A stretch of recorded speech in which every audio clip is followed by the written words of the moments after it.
Great Lakes Prepping here. Sometime last year, I made a video that got moderately popular about green beans, in which I did a comparison and taste test between blanching and not blanching green beans when you plan to store them in the freezer. I did a side-by-side experiment where I blanched some and I didn't blanch others. I froze them for a few months, and then I steamed them up and compared them on taste and texture and so forth. Well, I'm back at it again, and this time it's with celery. In all the years I've been cooking, it seems that everywhere you look or anyone you ask, exactly 50% of people say you should definitely blanch celery before freezing it, while the other half say, no, definitely don't blanch it. So one can only conclude that it's a matter of personal preference. So with that in mind, I guess this video is going to produce results that will help me decide once and for all which way I think is better. But for you, it still might be a matter of preference. But if you're not sure and you're curious to see how it turns out when I do it, well, then you're in the right place. So I guess let's get right into it and start cutting up some celery.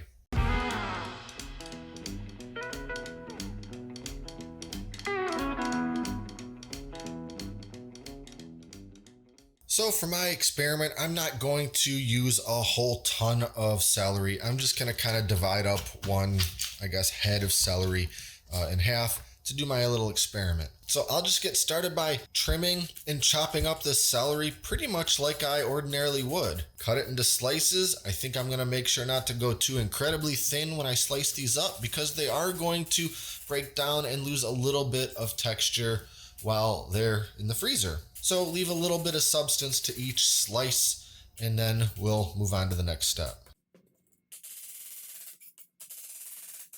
Okay, so we've got two pretty much equal portions of our chopped celery, and now we just have to blanch one of them. So I'll get some water boiling on the stove, and while that's going on, I'll get together some ice water and we'll start blanching.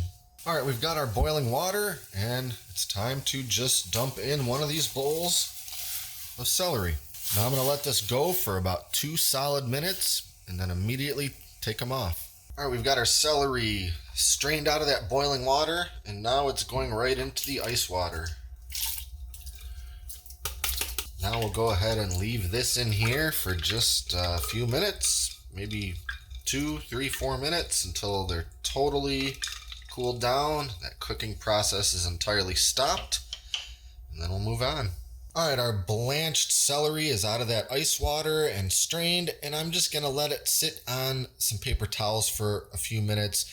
You know, it's pretty sopping wet, and it's gonna be a lot better for the freezing step if they're not completely dripping in water. We'll just give those a few minutes to just soak up and air dry a little bit, some of that water, and then we're moving on to putting them in our vacuum seal bags. Now I made sure to label these bags first thing, and I'm going to keep them with the corresponding celery because I don't want to risk forgetting which is which. Although it seems pretty clear just from looking at them which is the blanched and the unblanched. The color gets a little lighter green and actually a little more vivid when blanching compared to the unblanched celery. It's a little bit more dull green compared to those blanched celery slices.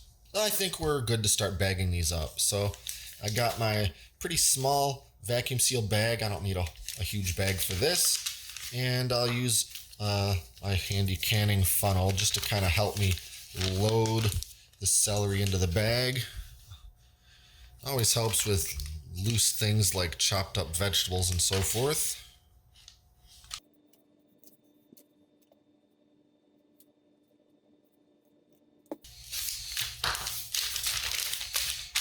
And then my unblanched. Now, a quick tip if you're going to be vacuum sealing and freezing any kind of sort of tender, maybe delicate things such as celery. You know, these are pretty firm, but the blanched ones are a little bit less firm. Either way, I don't want that vacuum sealer to really crush and start mangling my celery pieces when it sucks all the air out. So before I actually vacuum seal these bags, I'm going to stick them in the freezer for just a little while first.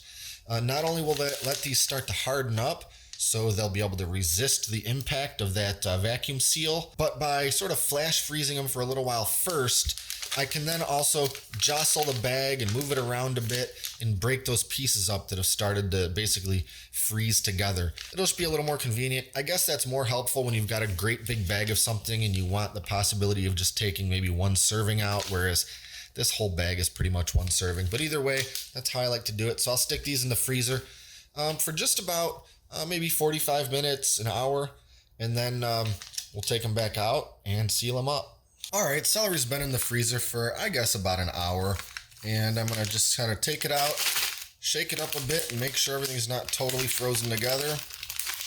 And then we're just sealing these up in the old FoodSaver.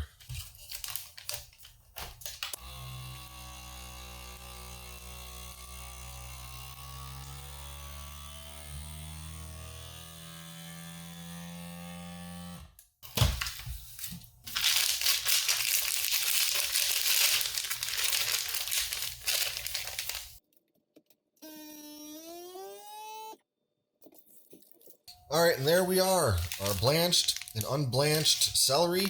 Now, the only way to do a real fair comparison on these is to let them stay frozen for quite some time. A couple months, maybe longer, 4 months. I guess we'll just see how long I have the patience for to let these stay in that freezer before I pull them out and try them. But I'll try to make sure it's at least a good couple, 3 months.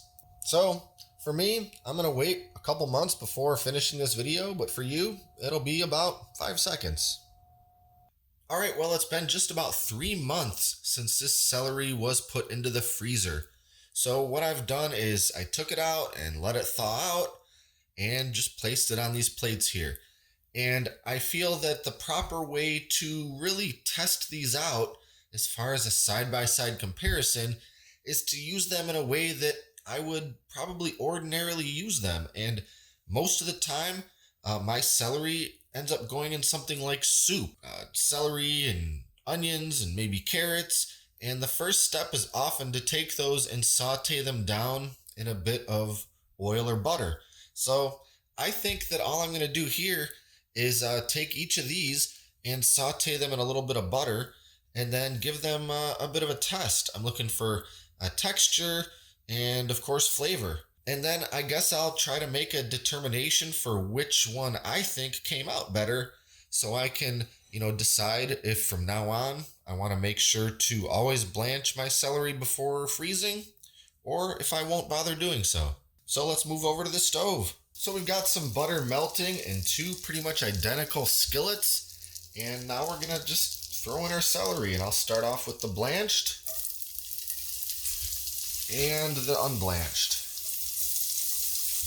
And I've even got my frying pans labeled, so again, I don't forget which one is which, because that is something that I'm definitely prone or capable of doing. So we'll just give these a couple minutes until they're nice and sauteed, and then we'll move on. Okay, I think they're good and sauteed, so I'll just move them back on over to those plates, and let's take a look at what we have. Okay, so looking at my different celery on the 2 plates here side by side, right off the top, they don't look especially different once they've both been cooked in a little butter. I will say that right away I noticed that the unblanched were a lot more fragrant. They have that definite cooked celery smell, whereas the blanched, they don't really smell like much of anything, even when I put my nose right up to it. As far as how they feel to my fingers, well, the blanched certainly feel a little mushier than the unblanched. I guess that's probably to be expected, but I suppose the real test is how will it do in your food? How will it taste? How will the mouthfeel be? So I guess I just need to sample a couple pieces.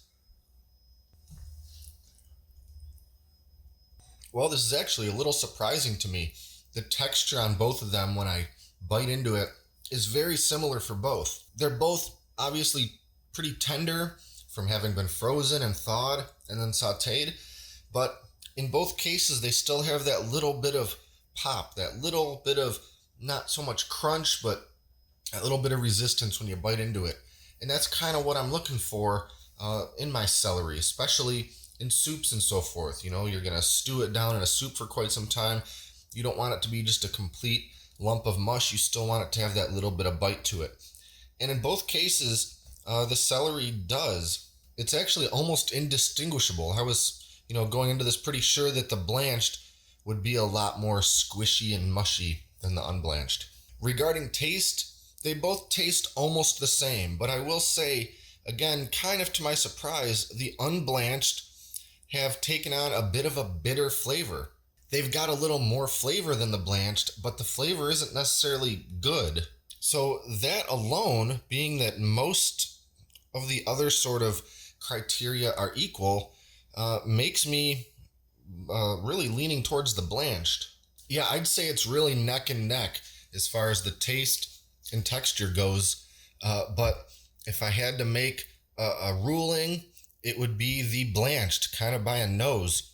That being said, because they are so close, I would still feel pretty comfortable using either method. The blanched obviously adds a little more effort and a little more resources in the form of water and heat and ice. So if you really don't feel like blanching your celery, it's now my opinion that you don't absolutely have to.